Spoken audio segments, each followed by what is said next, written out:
All right, welcome everybody. I'm Dave Loam, the GovBrief host here for today. And with us, we have Jethro Lloyd. He's the CEO of iLab. Say hey, Jethro. Good afternoon, everybody. Good afternoon. Welcome. Yep.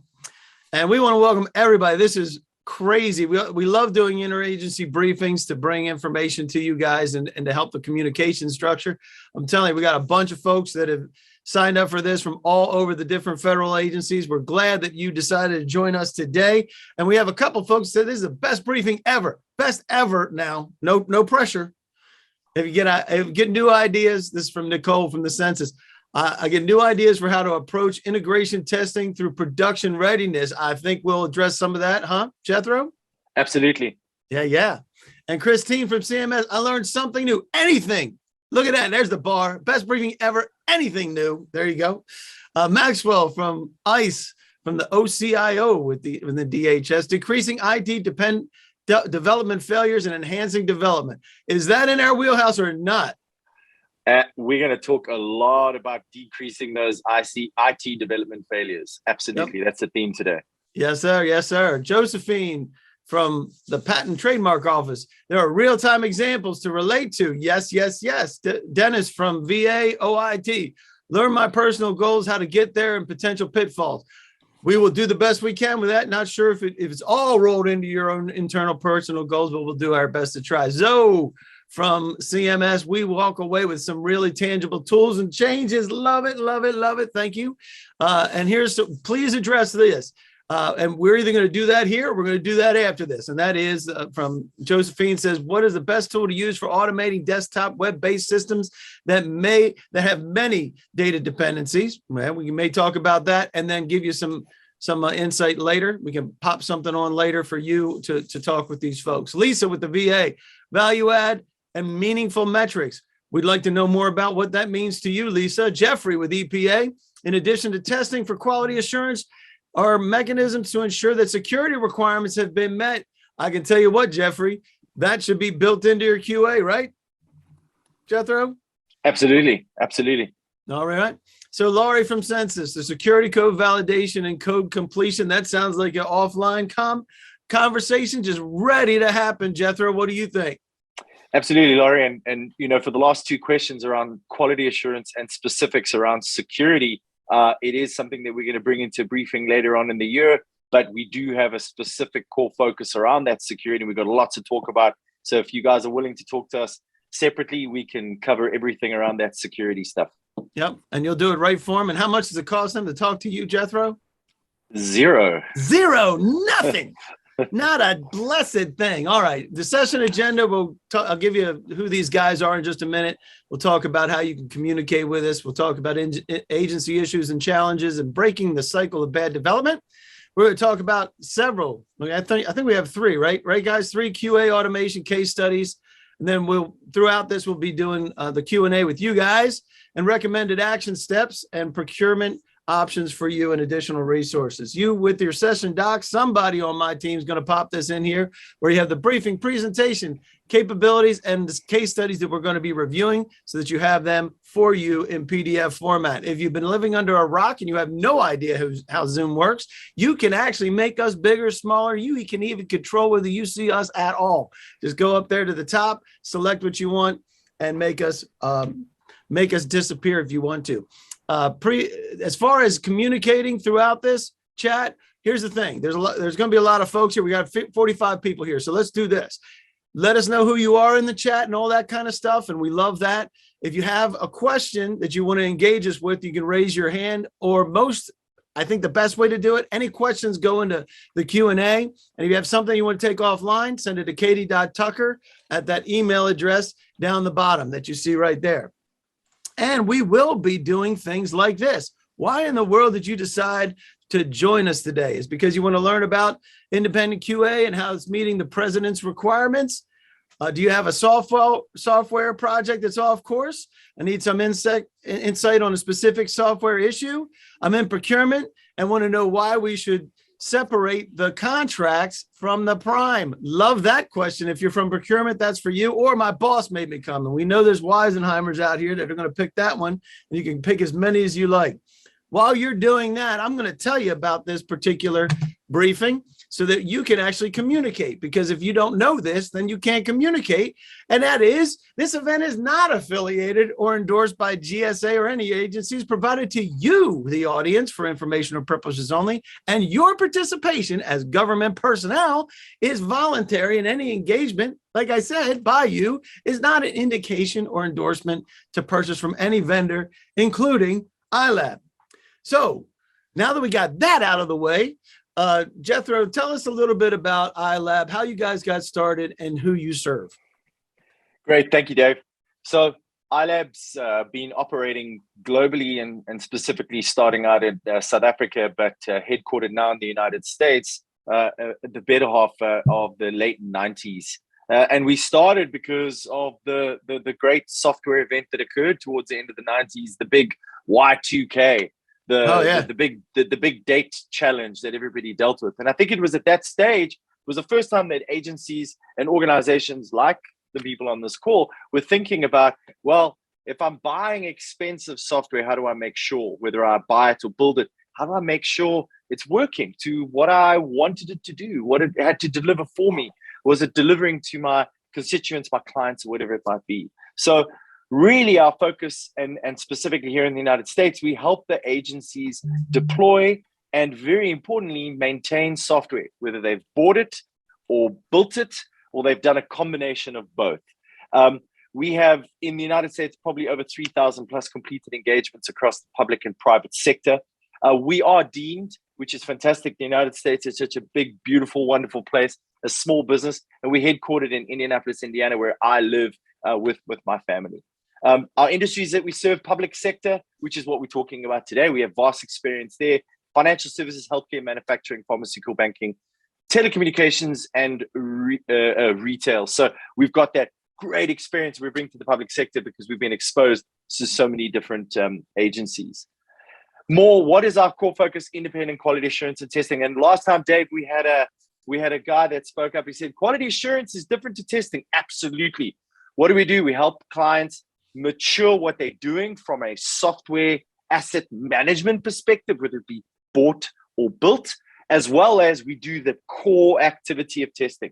Everything from unit testing right through to the big problem that many agencies have, user acceptance testing, how they're taking on these big software projects and having the bottleneck that is being created. So independent, we do manual, we do a significant amount of automation, performance testing, and we also do security. There's some questions around security. We're not covering it in this presentation, but we can definitely answer all those last two questions, Dave, that were asked by those two individuals from the agencies. We can definitely help with that specifically. But today the focus is I'll try to touch a little bit on security, but we focus on everything except for security, but the principles remain exactly the same. Yep.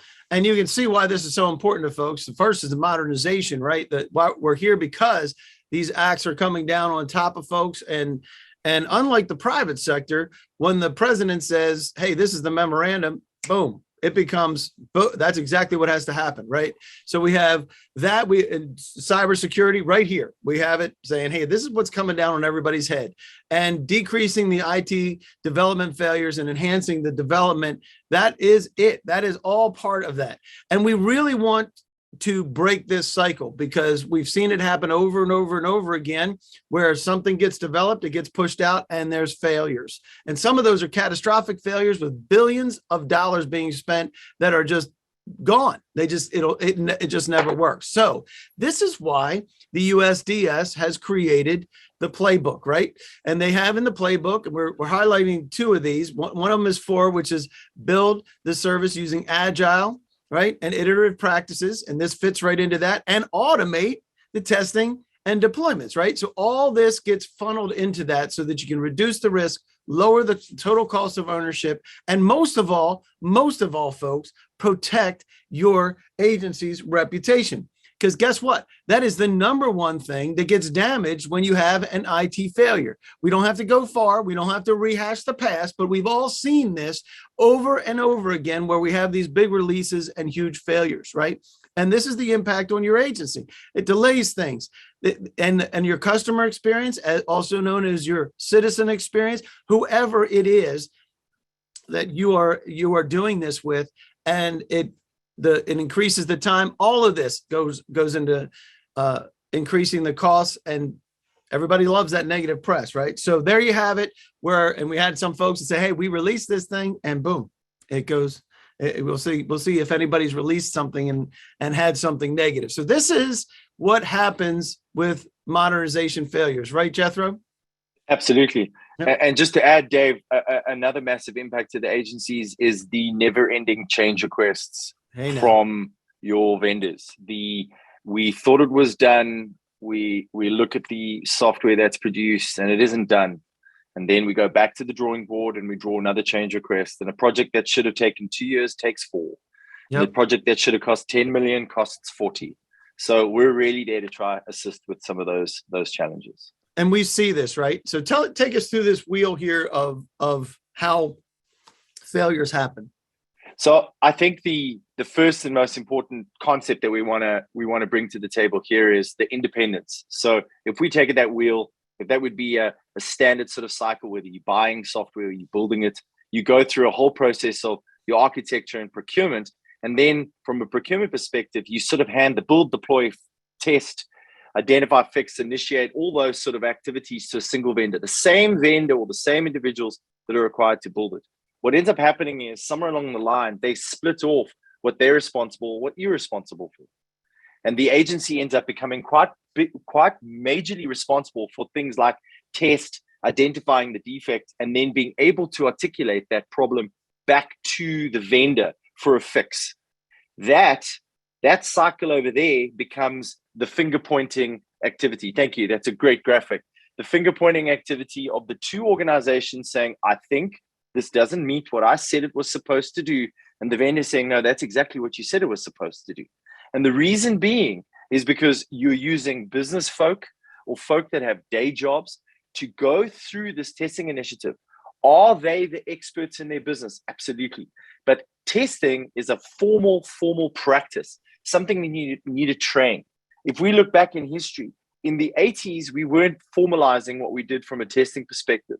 The private sector realized that failure in the industry and started to develop and initiate a formal QA or testing role within organizations, because the activities, the processes that are followed, the methodology need to be adopted.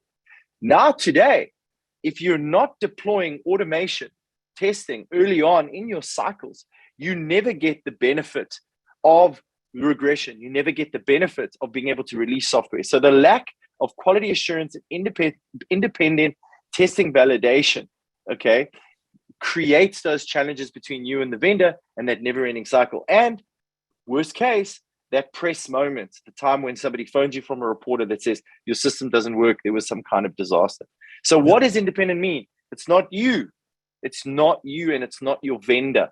And it's not IV&V. Because I think, Dave, do you agree? We get some of those questions. They say, what is the difference between this and IV&V? IV&V is validating that the vendor has completed the right processes that they said that they were going to process, that there is an activity like project management. It's part of it, right? It is definitely part of it. And we work as an organization like ourselves, ILAB, we actually work hand in hand with many IV&V vendors. The role that they play and the role that we play is very, very different. So, Dave, do you want to carry on? No, I was just going to ask the question. So it's not just code, it's the processes and the code. So it's understanding the agency processes and the code as it applies to make sure on behalf of the agency, based on what you asked for, are you getting the deliverable that you're paying for? But it's validating it with an audit trail. It's validating it in a formal method to create test cases that are repeatable and used in your maintenance. Because, Dave, the other big thing is when you buy and build a piece of software and you engage in and put it into production, that piece of software, whatever it do, whether you're buying a Salesforce application and making configuration changes to answer some component of interaction with your constituents, the reality of the situation is that software will continually change. You will continue to add legislation changes. There'll be laws that will impact how you do your business with your software. There'll be activities and events that occur from a technology perspective. People's mobile phones will change.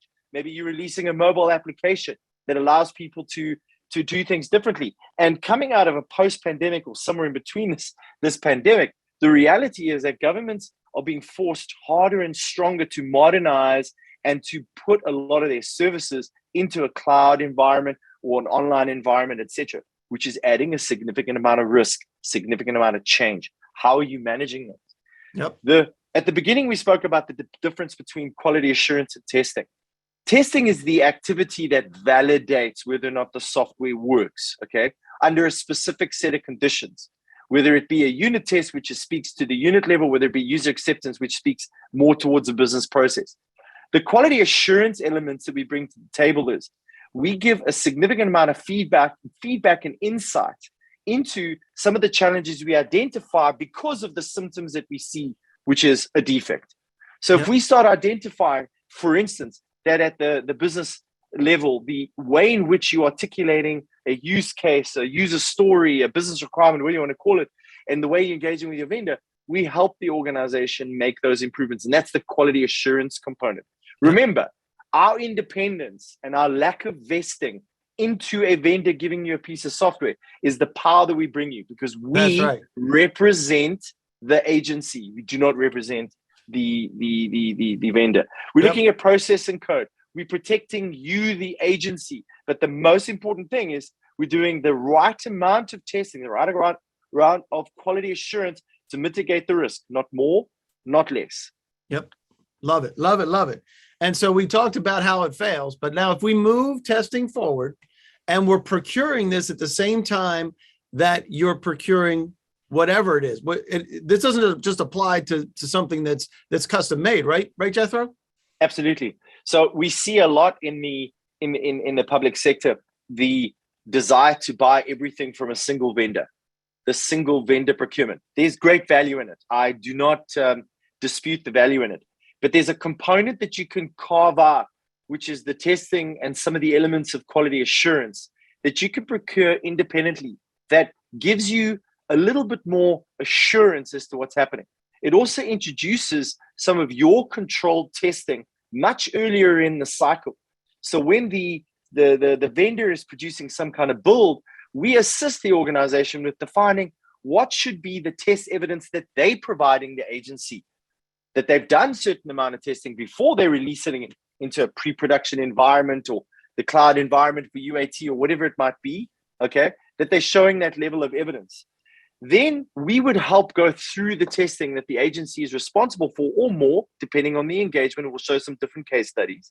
But more importantly, we can give logical, technical level enough response to the vendor so that they can make the fix. And why do we want to do this early on? We said at the beginning, the most important thing about testing or any quality assurance activity is that the earlier on you do it, the cheaper it is, the more likely is you're going to save money on your deployment. If you go further down the line, if you're only starting testing at the end, the cost of fixing those things are massive.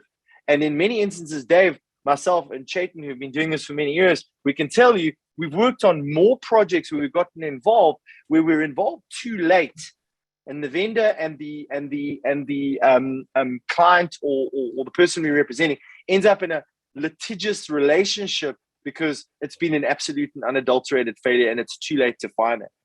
The way we also do this now with good technology, and there was a question around what are the tools? I think there were some questions around tools. The problem with that answer is that is in itself is a long answer. There are many pieces of technology or different types of technology. iLab, we have partnerships with the likes of companies like Tricentis and Microfocus. We work with products like Selenium on the automation side. So we also believe in introducing technology as early on as possible because, Dave, we know applications get bigger and more complicated, and you can't hire armies of people to test this. So the best way to do that is introduce automation for repetitive tests for your aggression as early on as possible. And there was a question around security. What we do is we institute some of the security practices into some of those automated tests to validate that we haven't created any kind of vulnerabilities in the application due to the changes we made. And that's part of that regression. And then there's obviously specific security tests that one needs to fulfill each and every single time you do a release or any kind of major release. So we've got stories around that. So I apologize to the individual that asked around the tools. I would love to spend some time with you separately. The tools conversation is a big conversation. There's cheap ways of sorting out a problem if it's very specific. And then there's enterprise kind of ideologies that one should think about in relation to your overall quality assurance and testing. Yep. And we can certainly help in that regard. And I think one of the things is kind of applies to failing on small things as opposed to big things, and failing Correct. fast, right? The faster you fail, it's actually a good thing, right? Yeah. So Dave, we had a great question from a public sector client that's involved with the license plates and registrations and that for one of the states that we work in. And the question was, well, we went through a release and there were a significant amount of defects. And my answer is yes, we caught them. So the relativity of what we're doing is a good thing. We found those defects. Yep.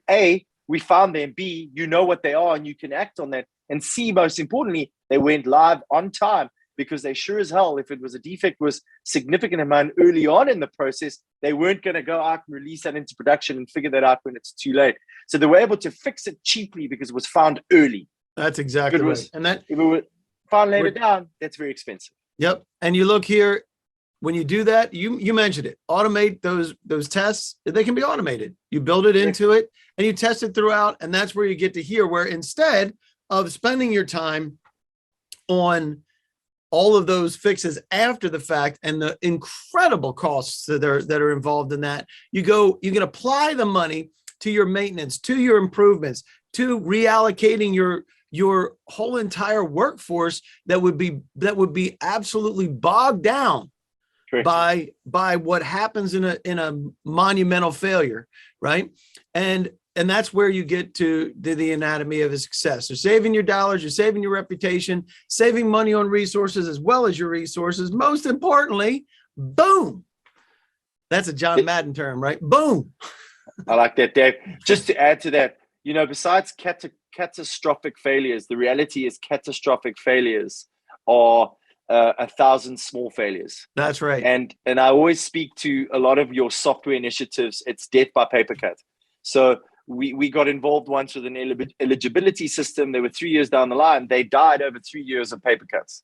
When they eventually got to the point where it was 3 years of small paper cuts. It was 3 years of 2-week change requests, and 3 years of missed requirements, and 3 years of misunderstood requirements, and 3 years of defects in production. So by the time it got to the catastrophic failure and they had to reorganize and reshift and respend millions of dollars, the reality is that bullet went off its trajectory right early on in the life cycle. And we try to help organizations keep you on your trajectory for success.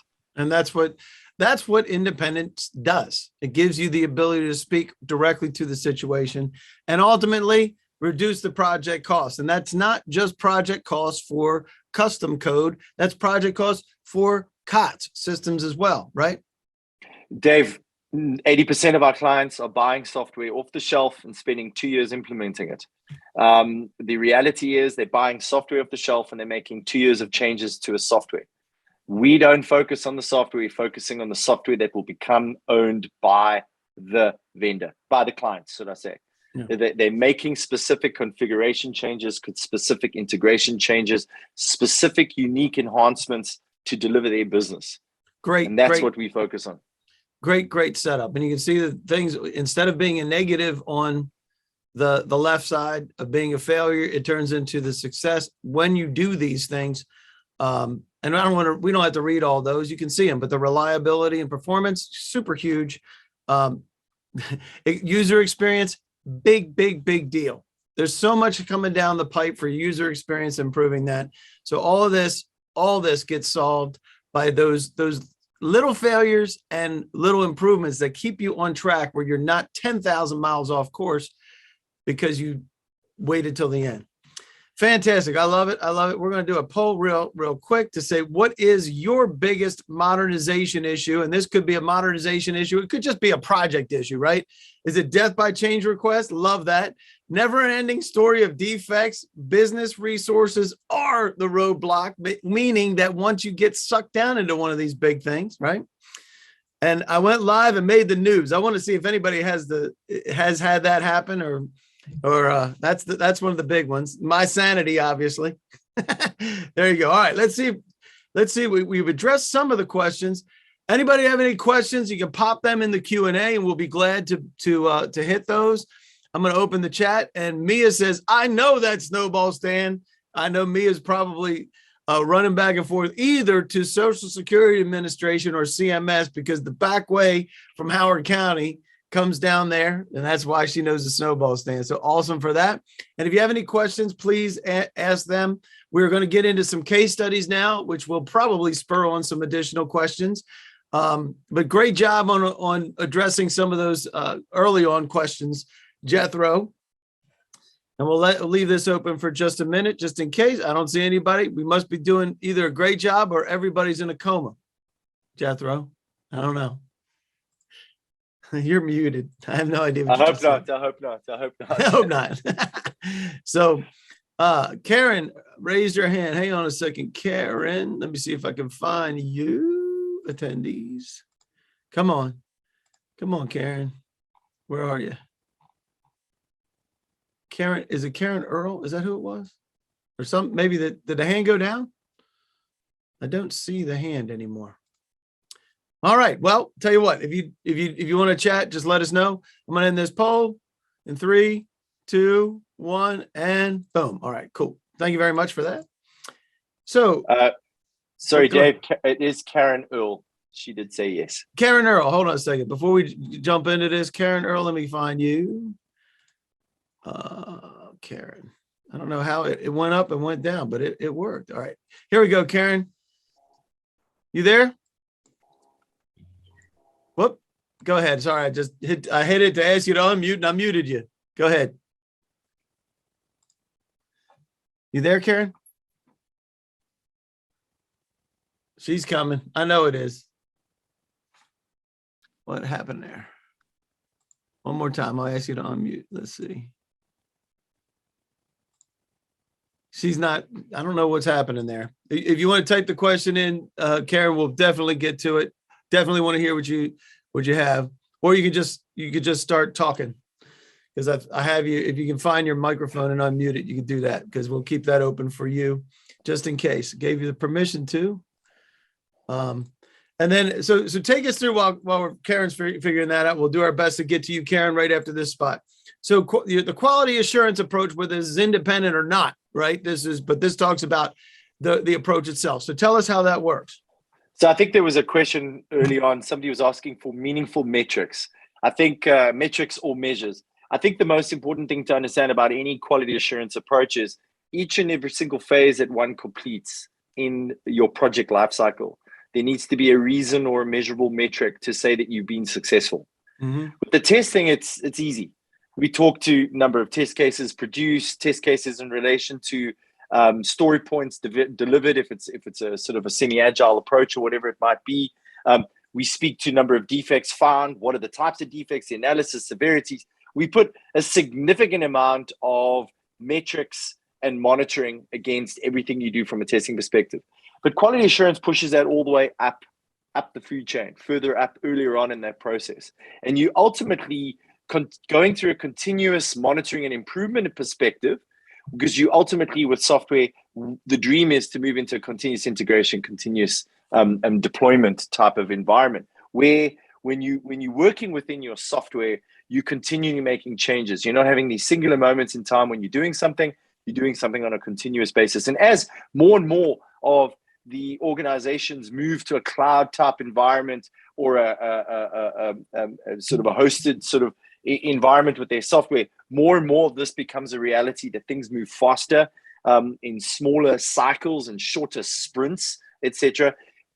You need to start including and approaching quality assurance much early on in that process. So that is obviously a simple circle, and that's really what we're trying to describe there. Yep. And all this, we have 3 different case studies here, and these are in your handouts as well, right? So if you go to the link, that Dropbox link will take you to the web. Doesn't take you into super secret categories of Dropbox or anything like that. It goes to the overall, and you can grab those from the web. So the first one here is Department of Transportation. Tell us what the problem was, and tell us how you fixed that problem, or how that problem was fixed. Super. So this was this was a very rare occasion where an organization fundamentally has a software problem that equates to then a class action and a lawsuit. And they lost their lawsuit, and the class action was around excessive fees that were charged because a change was made in the software, because all their fees are calculated by their software. A change was made in the software and went out into production. It was obviously an embarrassment for the governor within that state. Those don't happen all the time, but really we were able to fix what the major newsworthy event was. But what we've really worked with them fundamentally is, and they're in a unique position that they've got a very large core application that they've developed over a number of years, and they've bolted on COTS solutions in support of everything they do from a business. There's nobody in the federal government that has ever done anything like that, Jethro. Just saying. Absolutely not. Yeah. So what we had to do for them is they have a significant amount of changes right through the year, but specifically towards the end of the year, where they have to put in very large legislative changes that have an impact on taxes and fees, as well as endorsements, types, etc. So there's a significant amount of changes that happen on an annual basis. One of the biggest and most significant changes occurred was some of the laws that had to change in handling COVID-19. Okay, during the pandemic, there were certain allowances that were afforded. They had to implement those allowances. And then here's the cool part, Dave. They had to roll that all back.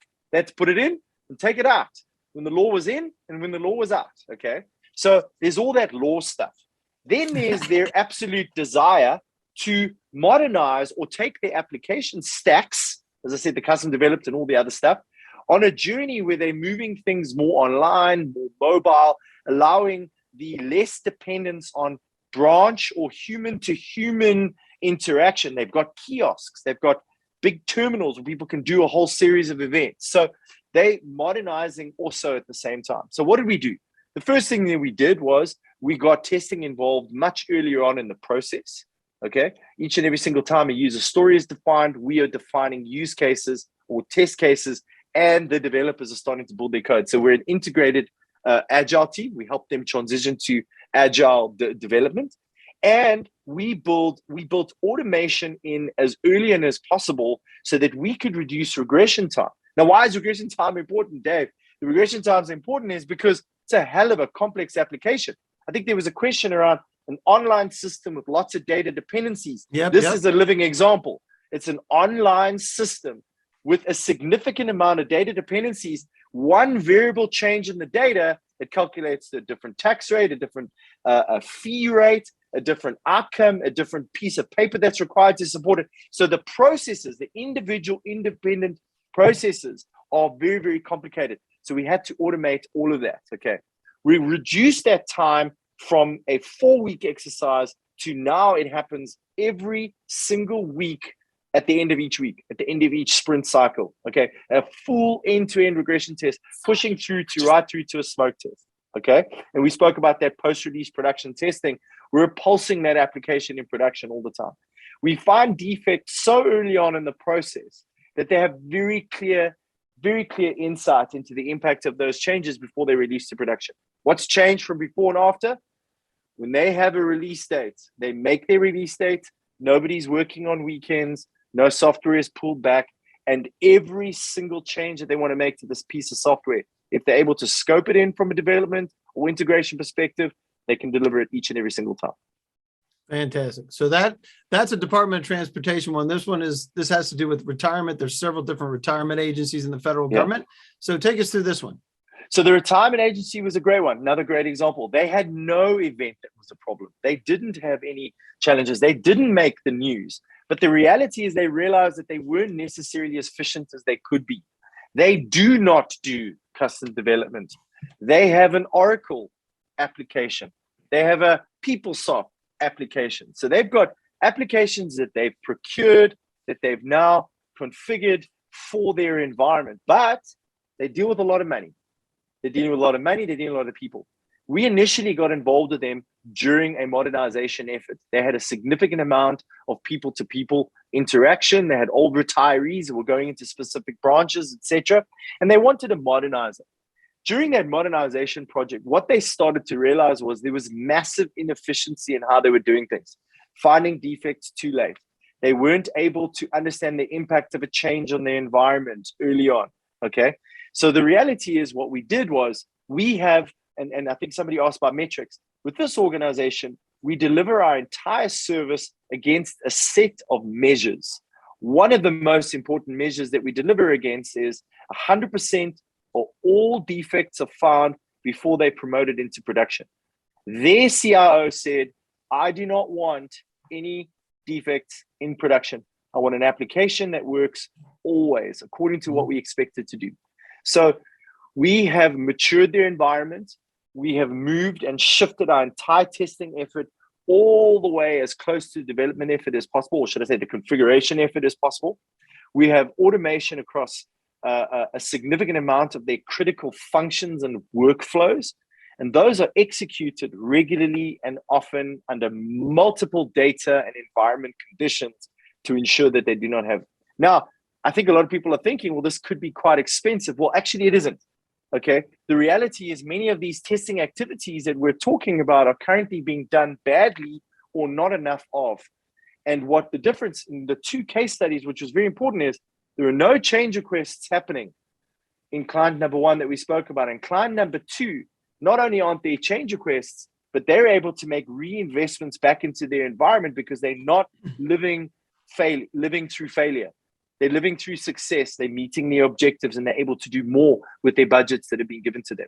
So the investment that they're making, their return on investment and spending this money on testing has been that reduction in overall cost of ownership of these applications, both in production or during the build phases. I love it. And then we have there's just a little bit of health stuff happening in the federal government, just a little, just not too much, Jeff. So obviously don't spend too much time on this, but just a little. I won't, because I think we hear enough of it in the news on a regular basis. But I think the most important thing here was this Department of Health environment was a non-conversation, with all due respect, until January of 2020. Nobody was talking about anybody in the Department of Health. For all intents and purposes, it was a non-exec event, and all of a sudden, everybody took their flashlights and pointed on the Department of Health. In this particular organization, we had to ramp up testing and automation efforts because releasing software quickly in a life-critical, and I say life-critical because although people maybe wouldn't die if they couldn't schedule their vaccine, or wouldn't die necessarily if they couldn't know where to schedule the vaccine, in the heightened emotional state that people were at, the last thing this state wanted to do was release a piece of software that people needed to rely on the government. This is when the government needed to step up for them, and then it failed. So what did we do? We knew that we had multiple scenarios that we had to test. We knew that it was very data-driven, very oriented, and it was the underlying piece of software is this piece of software that works. It works around the world. But they had changed it for this requirement, being the vaccine and the contact tracing and all this good stuff. So we implemented a team. We broke down the testing down to its lowest component. We implemented tools, the environment, and the teams to support them. And we were able to automate as quickly and often so that they were able to do regression testing all the time because the rules changed. We were lucky to get involved in some of the application stacks when it was 85 and over, and we were able to use a smaller base. We also did performance testing to make sure that lots of people could get on the system at the same time. And as more and more people open up to the vaccine, so there were more constituents accessing the application, we were ready. We were ready because the system was already robust. By the time we got to the 55 and olders, which was a very big constituent base, the system was running and it was successful and they were able to manage it. In parallel with that, they saw the value in what we were doing there. And we got involved with other applications that the Department of Health in this particular state works in, namely birth and death certificates. They were modernizing their birth and death certificate applications, et cetera, et cetera. This organization started primarily at a project, and all three of them did the same, where there was a specific need, an event that they were concerned of.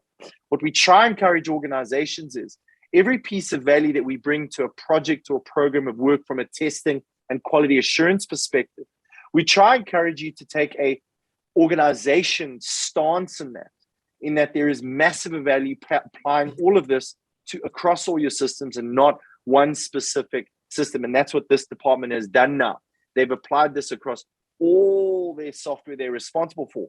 They've repeated this rigorous approach. They've repeated the good benefits and values that they get out of testing across all their systems, not specifically something where somebody has only one focus on or where there was a great spotlight. And that's all I have to say about this one. Thank you, Dave. All right, fantastic. Well, I love it, man. So the key takeaways here: moving the QA testing forward. And whether you're using iLab or not, the idea of moving them forward up there eliminates your overall deployment failure. And again, we've seen this happen so many times. We wouldn't be here talking about this if this wasn't a huge issue for agencies, especially in enormous launches that we've seen fail, right?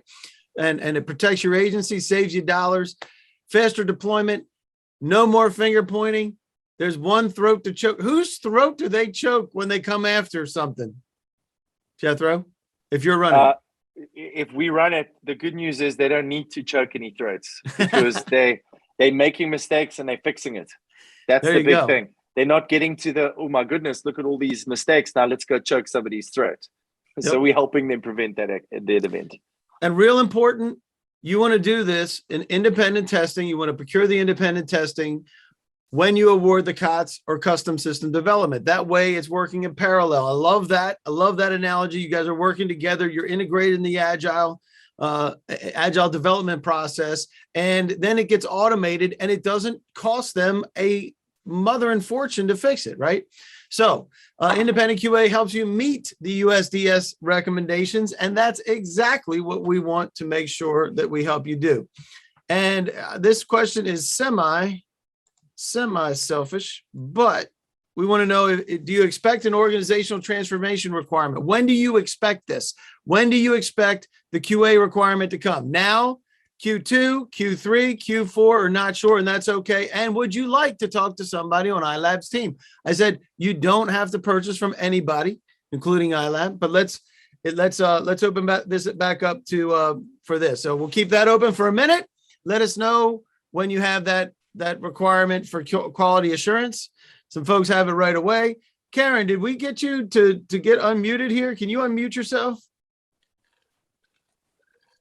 so we can get to your question? And anybody else that wants to chat, we can.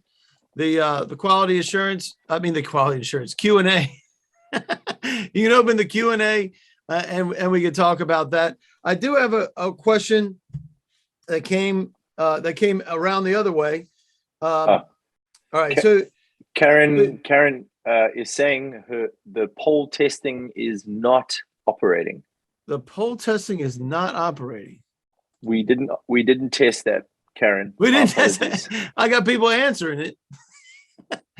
I'm not sure who's answering. Maybe no, we didn't. We are not responsible for Zoom's quality assurance. All right. So Karen, can you unmute and we can talk or not? There was a question. You mentioned security being able to keep, being able to work with security. Will that be a briefing or will that be a one-on-one? So it can be either one, right? Where we can do a briefing on this in the future with security, or is it going to be one-on-one with them? Both. I recommend the one-on-one because the reason why in our organization we've isolated testing out of these specific sort of operational Q&A and quality assurance and testing is because it's in itself a very large discipline, and in itself a separate, we have it as a separate business unit within our organization, because most clients will come to us and make us do assessments and vulnerability assessments into what they're doing. We also believe that we can deploy it as part of your regression testing. So make some of those security elements as part of it. One of the big things that we do within ERP applications is we speak about rights access and data access and some of those data elements from a security perspective. When we talk about the baddies coming in from the outside, that's a whole it's a whole other discipline and a separate briefing that we will do. Awesome. Love it. Love it. Now, Karen, I promoted you to a panelist, so I might have just set myself up for this was pre-QA testing. I promoted you. I think you can unmute yourself now. If you can't, I did really. I can't. It may have been when you were trying to. There she is. Hello? It works. It Yes. works. All right, Karen. Who are you with, and what are you? Where are you located? You there? I'm with Defense Logistic Agency. Awesome. I work with a Defense Contracting Services office here in Richmond, Virginia. Awesome. And I'm taking this as a learning lesson because we have a lot of IT things that comes through. And I don't know a lot about IT, but I'm just here trying to gather information about the dynamics of how IT is groomed through contracting. So are you a contracting officer? I'm a contract specialist. You're a contract specialist. Fantastic, Karen. Thanks for doing what you do, especially with DLA. And I know exactly where you are because I've been there many times. So this applies to why you should separate the contracts and do this independently. Is that the idea? Well, I'm just here just getting information, to be honest. Okay. I'm not really, I figure like this is more for an IT person.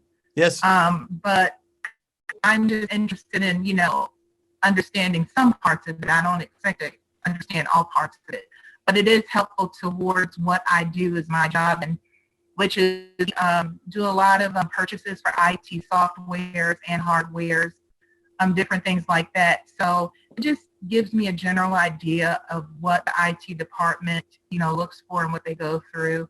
I'm not really trying to be honest, I'm not really trying to learn it intricately, but it's just something good to know. Well, that's not, first of all, thank you for being here, because what this does for you is when you see something come through, you might say, hey, I pipe this up to the program person. You're not going to make the decision. Your responsibility is different than the person that's going to be implementing the software packages, right? So thank you for being here, and thank you for your desire to learn, because you're going to be helping protect your agency. By the way, if you say, hey, should we be also putting out an independent quality assurance for this? And that'll probably blow your program manager's mind if you ask that question. Just saying. Awesome. Thank you. Well, thank you so much, and feel free to pop back up with any questions that you need to, and we will get. I'm going to end this poll. Thank you very much for participating in the polls, folks. And we're going to get into, as I mentioned before, you are under no obligation to purchase from iLab, but that doesn't mean you can't. And these folks have a GSA contract. They have partners that they can run through things through, right, Jethro? If you need a socioeconomic certification for a socioeconomic set aside, and you're a contracting specialist or a contracting officer like Karen is, this is what matters to them. So there's your DUNS, your CAGE, all of those types of things to be able to purchase. As part of this, you will get an email recap by the end of the day, which has this video as well as the presentation. There will be a second email that comes out, where we make it a little bit prettier and nicer, and any additional information that is collected from you to be able to include for the rest of everybody else that was here. We want to make sure that we do that. And if you would like to meet with someone on Jethro's team at iLab, you can. There'll be a place to be able to do that. And with that, I'm going to just say thanks to everybody for coming. Jethro, as usual, spectacular. Great information. Thank you. Thank you, everybody. You bet. And Deborah says thank you. So we say welcome. Everybody else who doesn't say thank you, you're not welcome. But yeah, we appreciate you guys. Any parting comments for everybody, Jethro? No, thank you so much for your time. We know how busy everybody is. Happy New Year. I hope 2022 is a brilliant and fabulous year for every single person on this call and all their families. So thank you. Absolutely. Thank you very much, Jethro. Thanks for everybody for being here.